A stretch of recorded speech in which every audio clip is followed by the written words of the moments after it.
예레미야 17장 1절에서 11절 말씀 다 함께 읽겠습니다. 유다의 죄는 금강석 끝 철필로 기록되되 그들의 마음판과 그들의 제단 뿔에 새겨졌거늘 그들의 자녀가 높은 언덕 위 푸른 나무 곁에 있는 그 제단들과 아세라들을 생각하도다. 들에 있는 나의 산아, 내 온 영토의 죄로 말미암아 내가 내 재산과 내 모든 보물과 산당들로 노략을 당하게 하리니 내가 내게 준 내 기업에서 내 손을 뗄 것이며 또 내가 너로 하여금 너의 알지 못하는 땅에서 내 원수를 섬기게 하리니 이는 너희가 내 노를 맹렬하게 하여 영원히 타는 불을 일으켰음이라. 여호와께서 이와 같이 말씀하시니라. 무릇 사람을 믿으며 육신으로 그의 힘을 삼고 마음이 여호와에게서 떠난 그 사람은 저주를 받을 것이라. 그는 사막의 떨기나무 같아서 좋은 일이 오는 것을 보지 못하고 광야 간조한 곳 건건한 땅 사람이 살지 않는 땅에 살리라. 그러나 무릇 여호와를 의지하며 여호와를 의뢰하는 그 사람은 복을 받을 것이라. 그는 물가에 심어진 나무가 그 뿌리를 강변에 뻗치고 더위가 올지라도 두려워하지 아니하며 그 잎이 청청하며 가무는 해에도 걱정이 없고 결실이 그치지 아니함 같으리라. 만물보다 거짓되고 심히 부패한 것은 마음이라. 누가 능히 이를 알리오마는 나 여호와는 심장을 살피며 폐부를 시험하고 각각 그의 행위와 그의 행실대로 보응하나니 불의로 치부하는 자는 자고새가 낳지 아니한 알을 품음 같아서 그의 중년에 그것이 떠나겠고 마침내 어리석은 자가 되리라. 아멘. 하나님께서 예레미야 선지자를 통해서 유다의 죄를 드러내시고 일깨우시고 또 회개를 촉구하시고 심판을 선언하며 예레미야 말씀을 계속 진행해 가십니다. 사실 하나님 보실 때 지금 유다의 죄는 돌이킬 수 없을 정도까지 깊어져 있습니다. 오늘 본문의 1절에서 4절 말씀이 거기서부터 이야기를 시작해 갑니다. 1절을 같이 한번 보시죠. 1절 말씀 같이 읽겠습니다. 유다의 죄는 금강석 끝 철필로 기록되되 그들의 마음판과 그들의 제단 뿔에 새겨졌거늘. 아멘. 유다의 죄를 하나님 뭐라 그러시냐면 너희 죄는 새겨졌답니다. 이렇게. 뭘로 새겨졌느냐 하면 끝에 금강석 다이아몬드를 끝에 박은 철필로 쇠 필 앞에 이렇게 다이아몬드가 박혀 있는 게 우리 철을 긁을 때 유리를 긁을 때 쓰는 것들이 그런 것들입니다. 어떤 경도가 높은 그러한 면에도 이 철필은 금강석을 박은 철필은 다 긁어내며 새기게 됩니다. 그 이야기는 지워지지 않도록 새겨져 있다는 겁니다. 유다의 죄가. 그런데 어디에 새겨져 있다고 말하느냐 하면 너희 마음판에 새겨져 있답니다. 마음판에 새겨져 있고요. 또 한 군데는 제단의 뿔에 새겨져 있대요. 원래 하나님께서 선지자를 통해서 계속 말씀하시는 것, 신명기 말씀에 또 말씀하는 것, 이거는 마음에는 하나님의 백성들의 마음에는 하나님의 말씀이 새겨져야 하는 자리들입니다. 내 말을 너희의 입에 두고 마음에 두었다. 하나님 그렇게 말씀하세요. 우리의 마음에는 하나님의 말씀이 두어지고 말씀이 새겨져 있는 자리가 되어야 하나님을 따라 행하며 하나님의 은혜를 따라 행하는 삶이 될 텐데 말씀이 두어져야 될 그 자리에 죄가 새겨졌답니다. 지워지지 않을 죄가 지워지지도 않도록 깊게 새겨지는 죄가 각인이 되어서 새겨져 있다 말씀합니다. 제단 뿔은요, 이 이스라엘의 성전의 제단의 뿔은 속죄 제사를 드릴 때 속죄제 제물 피를 받아서 피를 바르는 곳입니다. 하나님이 속죄의 피를 바르며 속죄를 선언하고 속죄를 구하고 하나님이 우리 가운데 죄 사하심을 나타내시는 그러한 자리가 되는 게 이 제단의 뿔들입니다. 가장 대표적인 거룩을 상징하는 자리이고 하나님의 임재와 하나님께서 당신의 죄사함을 나타내시는 자리들 중에 하나가 이 제단의 뿔입니다. 얼마나 이 제단의 뿔을 거룩하게 신성하게 여겼든지 죽을 죄인도 제단의 뿔을 잡고 용서를 구하면 다시 한 번 더 재고를 해줘요. 거기 항목에 막 해당되는 그 죄들이 아니면 제단의 뿔을 잡고 창원하는 이들에게는 다시 한 번 더 재심이 이렇게 이루어질 정도로, 그 청을 받아들여질 정도로 제단의 뿔은 하나님 앞에서 의롭고 거룩한 것의 상징으로 사용이 되었었습니다. 그런데 그 제단 뿔에 유다의 죄가 새겨졌답니다. 예배조차도, 그들의 종교의 행위조차도 죄로 더럽혀지고 죄로 얼룩지고 변질되어 버렸다라고 지금 말하고 있는 겁니다. 그리고 이어지는 내용은요, 2절부터 3절 이어지는 것은 2절에 3절을 한번 같이 보시죠. 2절부터 3절 같이 읽겠습니다. 그들의 자녀가 높은 언덕 위 푸른 나무 곁에 있는 그 제단들과 아세라들을 생각하도다. 들에 있는 나의 산아, 내 온 영토의 죄로 말미암아 내가 내 재산과 내 모든 보물과 산당들로 노략을 당하게 하리니. 아멘. 2절과 3절 상반절까지는 유다의 죄에 대해서 다시 어떻게 이야기하느냐면 유다의 온 영토가 죄로 뒤덮였다 이렇게 말합니다. 특별히 2절은 뭐 이야기하느냐면 네 자녀들이, 너희 자녀들의 생각이 온 산당들로 향한다 말합니다. 자녀들이 향하는 것은, 자녀들의 생각이 향하는 건 부모들에게서 기인한 겁니다. 알게 모르게 보며 들으며 느끼며 자녀들이 배운 것은 뭐냐 하면 도움과 자기들의 생각이 산당들로 향하는 것입니다. 산당들은 뭐가 있는데요? 신상들이 있어요. 유다의 산당들에는 특히 오늘 본문에는 뭐 이야기하느냐면 아세라를 이야기합니다. 그 제단들과 푸른 나무 곁에 있는 그 제단들과 아세라들을 생각한다. 아세라는 바알과 부부를 이루는 신으로 보통 여신으로 이야기를 하는데, 아세라는 다산과 풍요의 신이라고 가나안인들이 믿어왔던 우상들입니다. 그런데 유대인들이 다산과 풍요를 위해 아세라를 향한다는 겁니다. 결국 그들의 마음, 그들의 생각이 향하는 곳은 내가 가질 풍요로, 내가 더 가질 것, 내가 더 누릴 것, 이것에 초점이 맞추어지는 겁니다. 그래서 결국은 그 눈이, 그 생각이 향하는 곳이 아세라를 향하더라 말씀합니다. 그러면서 하나님께서 네 거룩한 땅 곳곳에, 이 거룩한 땅 곳곳에 산당들이 세워지고 신상들이 세워지고 다른 예배로 이 땅이 다 더럽혀졌다. 하나님께서 그렇게 이야기하시는 겁니다. 그러면서 3절 하반절에 4절 하나님께서 뭐라고 말하시냐면 내가 너에게서 손을 떼겠다 말씀하십니다. 손을 떼서 결과는 어떻게 되느냐 하면 재산과 보물과 산당들이 다 노략을 당할 거고 너는 너의 알지 못하는 땅에서 원수를 섬기게 될 거다 말씀합니다. 하나님이 손을 떼시는 것은요, 하나는 더 이상 경영하지 않겠다는 겁니다. 여호와가 하나님의 기업이라 그랬어요.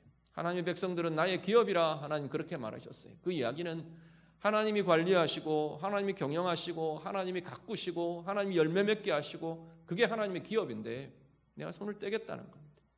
더 이상 열매 맺지 못할 거다 그 이야기고요. 또 하나는 하나님이 더 이상 보호하지 않으시겠다는 겁니다. 더 이상 너희들에게 손 떼겠다, 내가 지켜주지 않겠다, 보호해주지 않겠다 말씀하십니다. 그 결과가 지금 3절 하반절에서 4절까지 나타나는 겁니다. 경영하시지 않고 하나님이 개입하시지 않고 열매 맺게 하시지 않으니까 재물과 보물과 산당들이 다 떠나가고 사라지고 없어져 갑니다. 보물들, 그들이 알지 못하는 그 땅에 가서 하나님이 보호하심을 그쳐버리니까, 지켜주시지 않으니까 침략을 당하고 포로로 끌려가고 원수를 섬기게 되는 일들이 일어나게 될 거다 말씀을 합니다. 오늘 우리의 모습 좀 살펴보실 수 있기를 바랍니다. 우리의 마음에는 무엇이 두어지고 무엇이 새겨져 있습니까? 오늘 하나님께서 유다 백성들을 향해 말씀하시는 것처럼 우리의 마음에도 하나님의 말씀이 두어져야 될 우리의 마음에 하나님을 향한 죄가 새겨져 있지는 않는가 다시금 돌아보실 수 있기를 바랍니다. 우리의 생각은요, 나의 생각은 언제나 어디를 향하고 있습니까?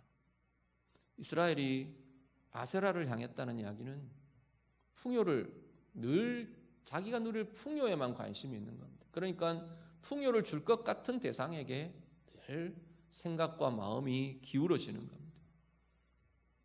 풍요라는 건 단지 풍년이 들게 해주십시오, 이것만은 아니에요. 오늘 이 시대를 우리가 말한다면 내가 더 많이 소유할 것, 내가 더 많이 누릴 것, 내가 더 많이 높아질 것, 내가 더 많이 내가 가질 많은 것들에 대한 관심이 내 생각으로 가득 차 있는 그 삶은 결국은 오늘 이 시대에 아세라를 향해 우리의 생각이 향할 수밖에 없다는 겁니다. 우선이 풍요이면, 우선이 내 가장 우선순위가 많은 것을 소유하고 많은 것을 누리는 것, 이게 내 가장 우선순위라면 우리는 하나님을 예배하는 자로 살 수가 없습니다. 풍요로울 때는 가능할는지 모르겠어요. 풍요로우니까. 풍요로워도 풍요를 누림에 우리는 취하고 빠져들어서 하나님이 나의 예배의 대상이 아니라 그 풍요를 누림이 내 예배의 대상이 되어버리는 그 일들이 우리 가운데 얼마든지 일어나게 될 것이라는 겁니다. 하나님 앞에서 내가 가장 소중히 여기는 건 뭔가? 내가 정말로 간절히 바라고 소망하는 것은 무엇인가? 우리도 다시 한번 점검해 보실 수 있기를 바랍니다.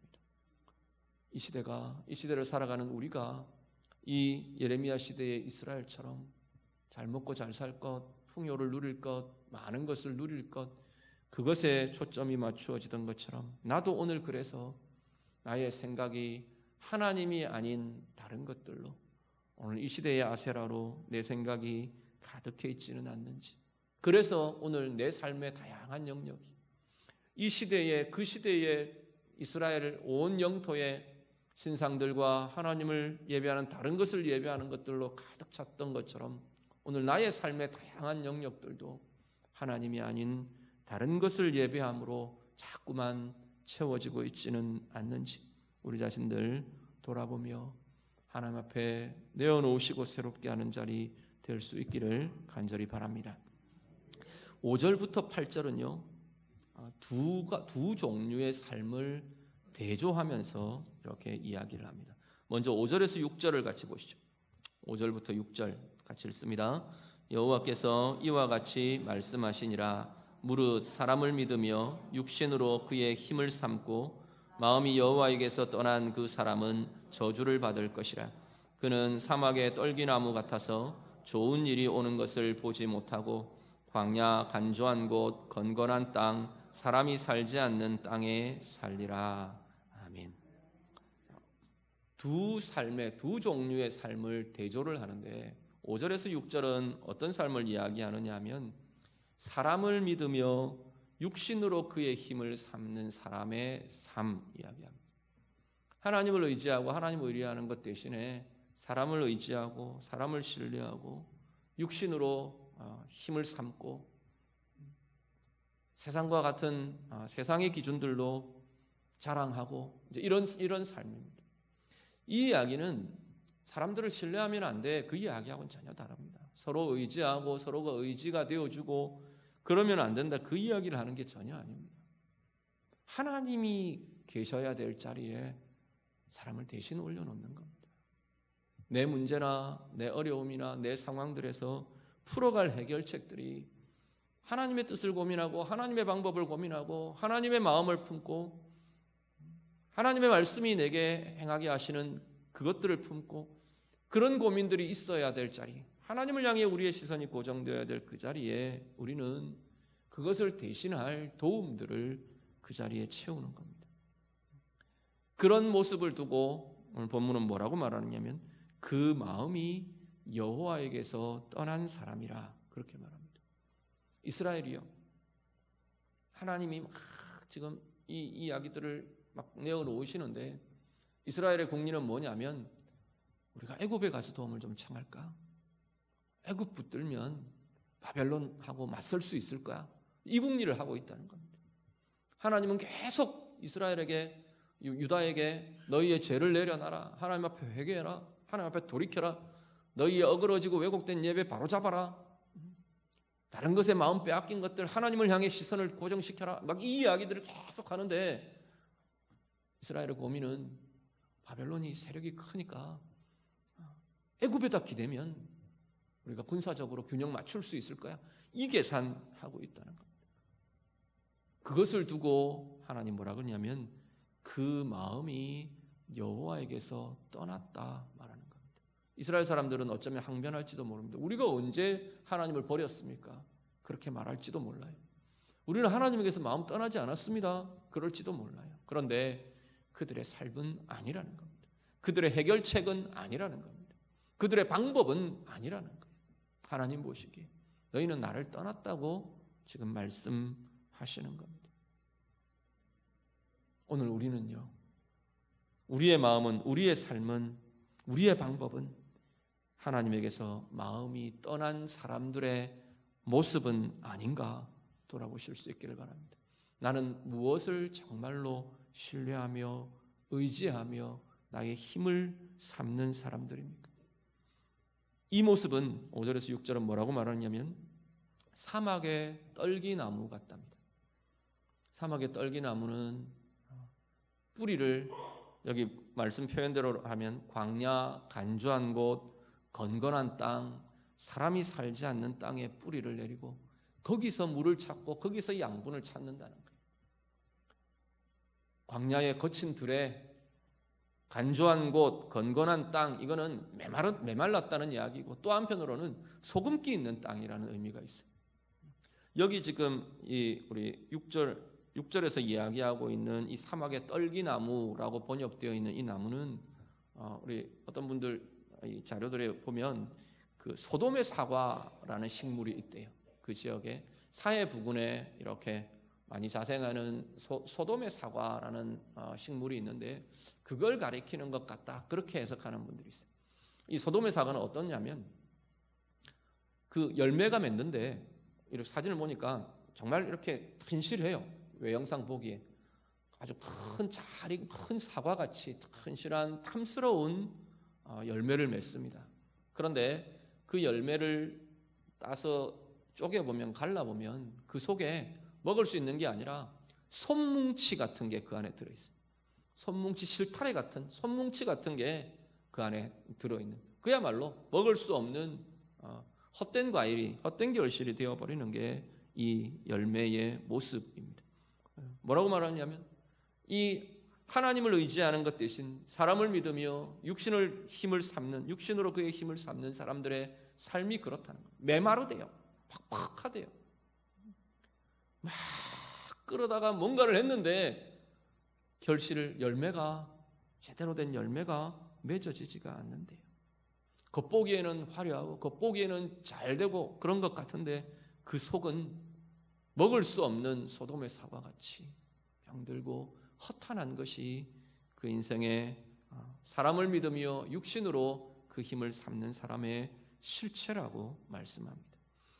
그것과 대조적으로요, 7절에서 8절 보시죠. 7절과 8절 말씀 같이 읽습니다. 그러나 무릇 여호와를 의지하며 여호와를 의뢰하는 그 사람은 복을 받을 것이라. 그는 물가에 심어진 나무가 그 뿌리를 강변에 뻗치고 더위가 올지라도 두려워하지 아니하며 그 잎이 청청하며 가무는 해에도 걱정이 없고 결실이 그치지 아니함 같으리라. 아멘. 출발은 어디입니까? 어떤 삶이라고요? 여호와를 의지하며 여호와를 의뢰하는 사람이랍니다. 하나님을 신뢰하며 하나님을 의지하며 하나님 기대며 하나님을 찾으며 하나님께 맡겨드리며 하나님을 의뢰하며 하나님을 내 힘으로 삼으며 하나님의 방법을 붙잡으며 다 그 이야기들입니다.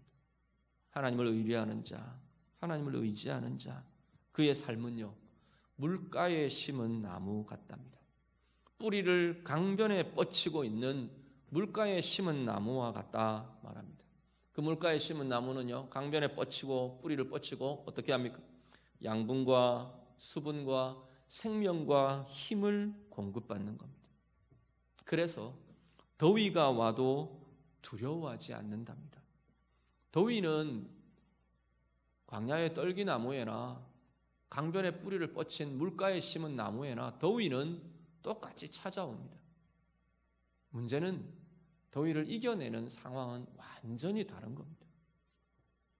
메마르고 퍽퍽하고 비틀어지고 뒤틀리고, 오늘 본문의 표현대로 좋은 일이 오는 것을 보지 못하는, 그 결실할 수 없는 그런 삶이 있는가 하면, 강변에 뿌리를 뻗친 이 물가에 심은 나무 같은 그 삶은 똑같이 더위가 오는데 그곳으로부터, 생명의 근원으로부터 양분과 힘과 생명과 용기와 담대함과 평강과 자유함과 은혜와 이것들을 공급받으며 더위를 이겨가는 삶을 사는 겁니다. 그래서 그 삶이 어떻다고요? 잎이 청청하답니다. 더위가 왔는데, 가뭄이 왔는데 잎이 청청하대요. 가무는 해도 걱정이 없대요. 결실이, 열매가 그치지 않는데요. 삶의 결실이, 삶의 열매가, 하나님이 원하시는 삶의 결실들이, 열매들이 풍성히 탐스럽게 아름답게 익어가는 그 삶이 바로 여호와를 의지하며 여호와를 의뢰하는 삶이라고 말씀합니다. 자, 1절부터 8절까지 하나의 내용이 이어집니다. 유다의 죄 뭐라고요? 하나님을 의지하지 않고 다른 걸 쳐다보고 있는 겁니다. 다른 걸 쳐다보고 다른 걸로 생각을 가득 채우고 다른 것에 마음이 빼앗기고 다른 것으로 삶이 가득해지고 다른 것을 향한 예배로 삶의 구석구석이 놓여지고 채워지고 분주하고 열심히 뭔가 두려워하며 염려하며 전전긍긍하며 뛰어다니며 무언가를 하는데, 광야 간조한 땅 건건한 곳에 뿌리 내린 그러한 사막의 떨기나무처럼 얻는 소득도 없고 열매도 맺어지지 않고 영혼은 영혼대로 메말라가고 삶은 삶대로 괴롭고 퍽퍽해져가고, 그러한 삶이 하나님을 의지하지 않고 하나님을 떠나버린 유다의 모습 같답니다. 그런데 반면에 정말로 하나님을 신뢰하며 하나님을 의지하며 의뢰하는 자의 삶은 더위 속에서도 잎이 청청하며, 그 이유는 뭐냐면 뿌리가 하나님의 은혜에 내려져 있기 때문이에요. 다른 것 없어요. 이 오늘 17장 5절부터 8절 말씀은 연상시키는 본문이 시편 1편을 떠올려요. 시편 1편 우리 잘 아시죠? 복 있는 사람에 대해, 악인의 삶에 대해. 복 있는 사람은 어떤 것과 같다고요? 시냇가에 심은 나무와 같다, 그렇게 말하는 것. 어디에 뿌리를 두고 있느냐가 결정적인 차이예요. 하나님의 말씀에, 하나님의 사랑에, 하나님의 은혜에, 하나님의 약속에 뿌리를 내린 그 삶이야말로 거기서부터 생명이 공급되기 때문에, 거기서부터 위로가 공급되기 때문에, 거기서부터 은혜의 힘이 공급되기 때문에 더위가 와도, 다르게 말하면 환난이 와도, 어려움이 있어도 꺾이지 않는다는 겁니다. 마르지 않는다는 겁니다. 잎도 마르지 않는데요. 잎조차도 청청하답니다. 결실한대요. 어떤 상황에서도 하나님이 원하시는 그 하나님의 아름다운 결실들이 삶의 열매로 맺어진대요. 공고한 상황에서도, 어려운 상황 속에서도, 경제적인 어려움 속에서도, 육체적인 어떤 아픔과 약함 속에서도 하나님이 공급하시는 그 은혜의 힘 때문에 거기에 맞는 하나님의 아름다운 열매를 맺는다는 겁니다. 우리는 상황을 핑계할 수 없습니다. 하나님, 내 몸이 이렇게 약해서요, 나는 아무것도 할 수가 없네요. 하나님이 원하시는 할 수 있는 자리가 있다는 겁니다.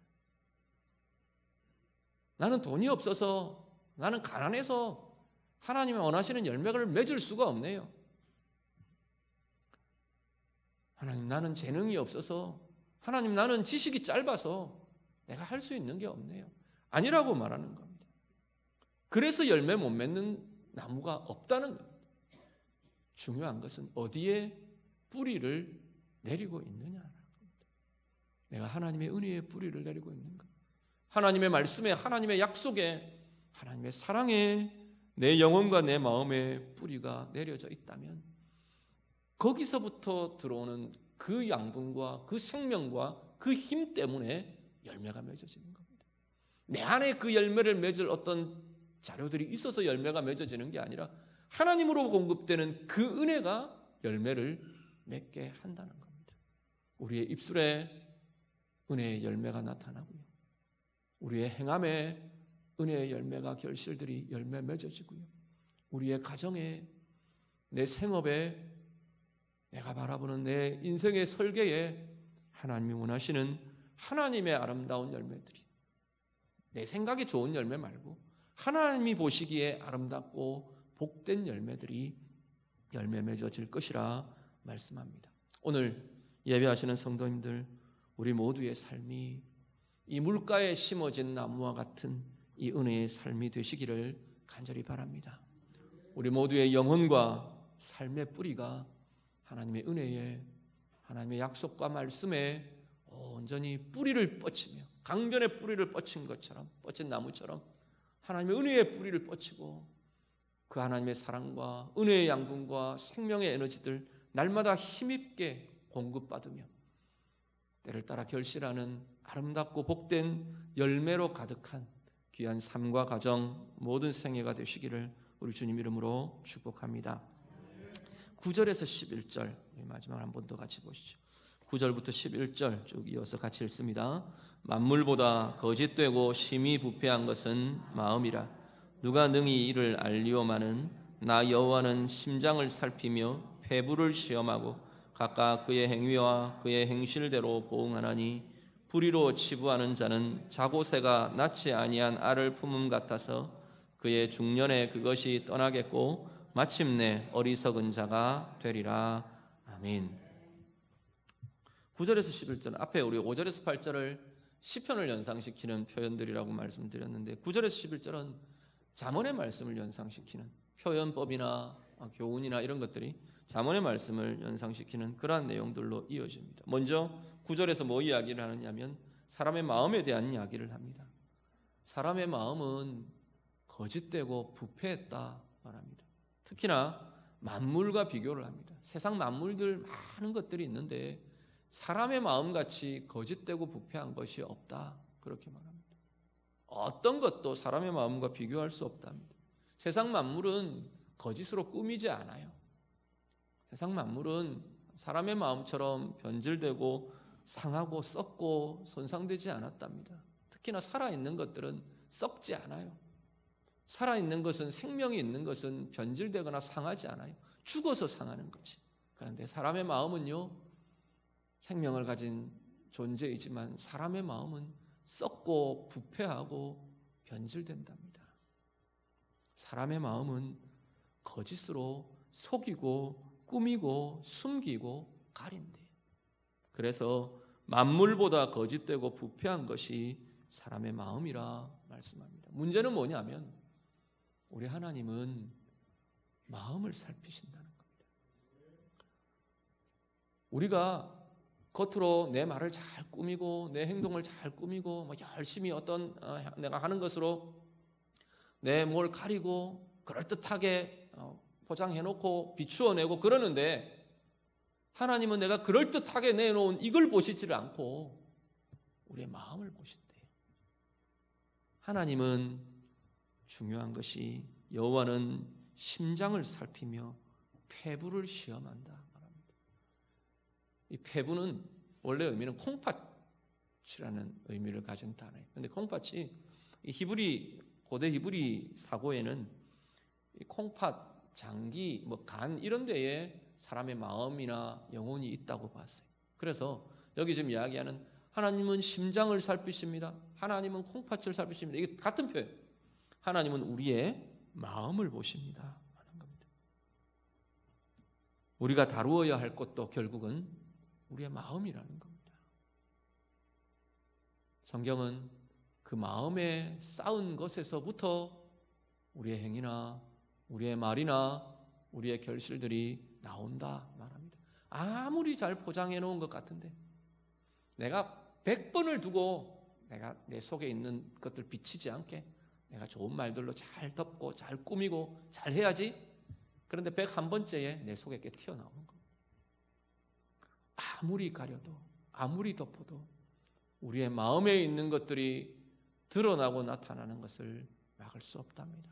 특히나 삶의 열매는요, 우리의 인생의 결실로 맺어지는 열매는 결국 내 마음에 무엇을 품고 있는가, 하나님 앞에서의 내 삶이, 내 마음과 내 영혼이 무엇으로 채워져 있는가가 결국은 열매로, 결실로 나타나게 하신다 말씀하는 겁니다. 우리가 다루어야 할 것도 우리의 영혼이고 우리의 마음의 문제랍니다. 보이지 않는다는 것, 그것에 우리가 스스로 속지 않으시기를 바랍니다. 보이지 않기 때문에, 다른 사람에게 보이지 않기 때문에 그럴듯하게 내 낯빛만 꾸미면 되고 내 행실만, 보이는 행실만 어떻게 하면 되고, 그럴 수 없다는 겁니다. 우리 하나님은 중심을 보신답니다. 우리 하나님은 마음을 보신답니다. 하나님이 보이지 않기 때문에 하나님 보시는 것에 우리는 그렇게 두려워하지 않는 것 같아 보여요. 하나님이 보이시지 않기 때문에, 우리의 마음이 들여다 보이지 않기 때문에, 사람이 나의 마음을 볼 수 없기 때문에 어떻게 해도 괜찮은 것처럼 여기는 그 속임수에 우리 스스로 넘어가지 않으시기를 간절히 바랍니다. 그러면서 11절에 하나의 비유를 합니다. 사람의 내 마음속에 이런 것들, 거짓됨들, 부패함들, 썩은 것들, 이거 품고 괜찮다 괜찮다 그러고 살만 잘 되어가면 된다, 결실만 있으면 된다, 이것만 하면 된다, 이렇게 이야기하는 인생에 대해서 11절에 비유를 하나 합니다. 어떤 비유를 보이느냐 하면 자고새라는 새 하나를 가지고 옵니다. 이 메추리과 새 조류라고 말하는데, 이 자고새 종류 중에 한 종류가 알을 막 갖다 모으는 새가, 이 자고새가 있대요. 그래서 자기 알만 품는 게 아니라 막 다른 새 둥지에 가서 다른 새 알들도 가지고 오는 거예요. 그래가지고 가득히 품는 걸 좋아한대요. 그런데 문제는 품어서 새끼가 이제 부화하고 새끼가 자라가면서 지 어미가 아닌 걸 본능적으로 이 새끼들이 아는 거예요. 그래서 다 둥지를 떠나버린다는 겁니다. 자고새와 같은 헛고생을 한다, 지금 그 이야기를 하는 겁니다. 헛된 수고, 헛된 노력, 헛된 고생을 하는 겁니다. 보이기 위해서, 나 이래, 나 이만큼 돼, 그러기 위해서 행하는 그 모든 수고가 속의 마음이 하나님 보시기에, 하나님이 보시는 의로움과 그것들로 자꾸만 변화되어 가지 않으면 아무리 그래도 내 영혼은 공허해요. 아무리 갖다 쌓아도 우리의 마음은 공허해요. 내 인생 가득히 뭔가를 업적을 쌓은 것 같은데 우리의 영혼은, 내 속은 한없이 공허해요. 한없이 외로워요. 한없이 허탄해요. 그 인생을 살게 된답니다. 하나님 앞에서 오늘 우리는 어떤 삶을 살고 계십니까? 우리 새벽에 요즘 계속 로마서 보고 있는데, 오늘 보면 로마서 10장 말씀에 그런 말씀이 있었어요. 이스라엘 백성들을 향해서 뭐라 그러냐면, 이스라엘은 하나님을 향해 열심으로 뭔가를 했다 그랬어요. 하나님 앞에서 뭔가 열심으로 행하는 것 같은 족속이었다는 거예요. 그런데 문제는 그 열심에 하나님을 알지 못하고, 하나님을 아는 알미 잘못되어서, 하나님이 어떤 분이신지, 하나님의 마음이 뭔지, 하나님이 원하시는 게 뭔지를 잘못 알아서, 그 지식이 올바르지를 않아서 그 열심히 행하는 것이 결국은 하나님의 의를 이루지 못하고 자기 의를 위한 열심이 되어버리고 말았다, 그렇게 말씀합니다. 오늘 우리들이요, 자고새와 같이 열심히 뭔가를 하는데 사막에 뿌리 내린 떨기나무와 같이 열심히 빨아들이고 열심히 소유하고 열심히 끌어들이는데 참된 내 안에, 내 마음과 내 영혼의 진정한 생명, 진정한 은혜, 진정한 하나님의 마음, 하나님의 뜻을 바로 세울 수 없는 자, 되지 않기를 간절히 바랍니다.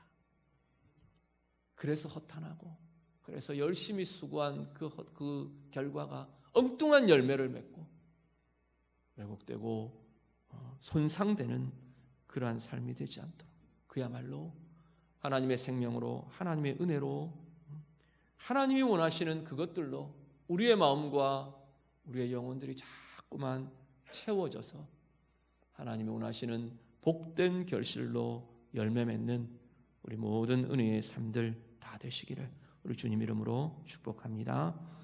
기도하겠습니다. 말씀으로 기도합니다.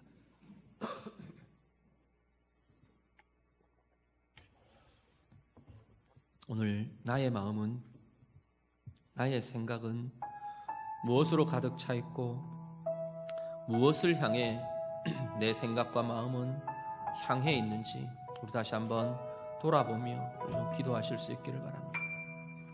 하나님의 말씀으로, 하나님의 은혜로, 하나님의 생각으로, 하나님의 마음으로 하나님 나의 마음과 생각이 가득 채워질 수 있기를 원합니다. 우리 좀 사모하며 기도하시고요. 물가에 심은 나무처럼, 강변에 뿌리를 뻗치는 이 나무처럼 건강한 하나님의 은혜를 향해, 생명을 향해, 하나님의 말씀을 향해 날마다 우리의 뿌리를 뻗치며 거기서 은혜의 생명과 양분들을 공급받으며, 그래서 늘 든든히 하나님 신뢰하고 든든히 하나님 의뢰하고 하나님께 온전히 맡겨드리고 하나님이 원하시는 귀한 생애의 결실들 열매 맺는 하나님 은혜의 삶이 되기를 원합니다. 우리 같이 기도하실 수 있기를 바랍니다. 내 삶을 좀 돌아보시면서 그렇지 못한 것 하나님 앞에 좀 내어드리며 기도하시면 좋겠습니다. 내 생각에 사로잡혀서 뱉어내는 말들 때문에 내가 상하고 사람이 상하고 교회가 상하고 그렇게 되지 않도록, 뭔가 열심히 행하는데 내 욕심, 내 의 때문에 행하는 그것이 오히려 상하게 하고 허탄하게 하고 내 속을 공허하게 하는 그러한 삶이 되지 않도록 하나님의 은혜에 붙들린 자가 되기를 원합니다. 온전히 하나님 신뢰하며 하나님 의지하며 의뢰하는 자의 삶이 되기를 원합니다. 같이 기도하겠습니다. 기도드립니다. 하나님 아버지, 우리의 마음과 우리의 생각 하나님을 향하여 하나님의 말씀과 하나님의 마음과 하나님의 생각으로 가득하여진 은혜의 삶이 되게 하여 주시옵소서. 온전히 물가에 심은 나무처럼, 심어진 나무처럼 뿌리를 강변에 뻗치며 말씀의 강변에, 은혜의 강변에, 하나님의 사랑의 강변에 우리의 뿌리를 뻗치고 하나님의 은혜를 공급받으며 하나님의 평강을 공급받으며 하나님의 생명을 공급받으며 하나님의 은혜를 공급받는 은혜의 삶이 되도록 하나님 인도하여 주시옵소서. 온전히 하나님을 신뢰하며 온전히 하나님을 의지하며 의뢰하며 하나님께 내 마음을 맡겨드리고 내 삶을 맡겨드리고 내 인생의 방법을 맡겨드리는 참된 의지와 의뢰의 삶이 있는 은혜의 삶들이 되도록 하나님 인도해 주시옵소서. 하나님, 우리의 마음이 보이지 않기에 내 마음에 가득한 거짓됨과 부패함과 상함들, 썩은 것들 하나님 그대로 하나님 남겨두고 괜찮다 하는 그런 인생이 되지 않도록 하나님 인도하여 주시옵소서.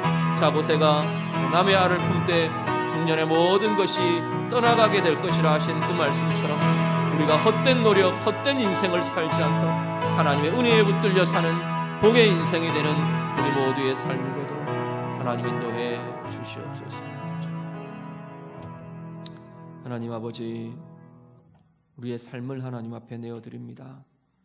하나님께서 유다의 죄를 안타까이 지적하며 드러내시는 것처럼 오늘 우리의 마음판에는 무엇이 새겨져 있습니까? 우리의 생각에는 어떤 생각이 가득하고 무엇을 향하여 우리의 생각이 방향 지워져 있습니까? 하나님, 우리의 마음판에 하나님의 말씀이, 우리의 생각 속에 하나님의 말씀과 하나님의 생각이 가득한 은혜의 삶이 되게 하여 주시옵소서. 사람을 믿으며 육신으로 그의 힘을 삼는 사람은 사막의 떨기나무 같을 것이라 하셨습니다. 메마른 곳에서 푸석푸석한 우리의 허탄한 인생을 가꾸어가고 있는 몸부림하는 인생 되지 않도록 하나님 우리를 긍휼히 여겨 주시옵소서. 하나님의 은혜의 강변에 뿌리를 뻗치며 하나님의 말씀의 강가에 뿌리를 뻗치며 하나님의 은혜를 공급받고 하나님의 생명을 공급받고 하나님의 평강과 하나님의 사랑의 부요함을 힘입는 우리 모두의 삶이 되도록 하나님 인도해 주시옵소서. 온전히 하나님을 신뢰하며 온전히 하나님께 우리의 모든 방법과 삶과 생의 모든 것들을 내어 맡겨드리며 하나님 원하시는 의를 이루어가는 주의 자녀들 되게 하여 주시옵소서. 우리의 마음이 보이지 않는다 해서 우리의 거짓됨과 우리의 부패함과 상함들 그냥 그래도 괜찮은 것처럼 그렇게 사는 인생 되지 않도록 하나님 인도해 주시옵소서. 겉으로 보이는 것 꾸미며 드러내기에 급급한 생애가 되지 않도록 그렇게 하면서 우리의 속은 공허하고 우리의 속은 외롭고 우리의 속은 아파하며 사는 인생이 되지 않도록 하나님 우리를 도우시고 인도해 주시옵소서. 자고새가 헛되게 다른 알들을 품고 그것들이 다 헛되게 날아가 버리는 것처럼 하나님 아닌 다른 것들을 의지하며 사는 인생이 거짓됨과 부패함으로 가득한 그 마음의 행실의 결과들이 중년에 다 헛되이 떠나갈 것이라 하신 말씀 두렵고 떨림으로 기억하는 저희들이 되게 하여 주시옵소서. 온전히 주의 은혜로 주의 선함으로 우리의 마음과 우리의 심장과 폐부가 가득가득 채워지는 은혜의 인생들 되도록 하나님 인도해 주시옵소서. 예수님 이름으로 기도드립니다. 아멘.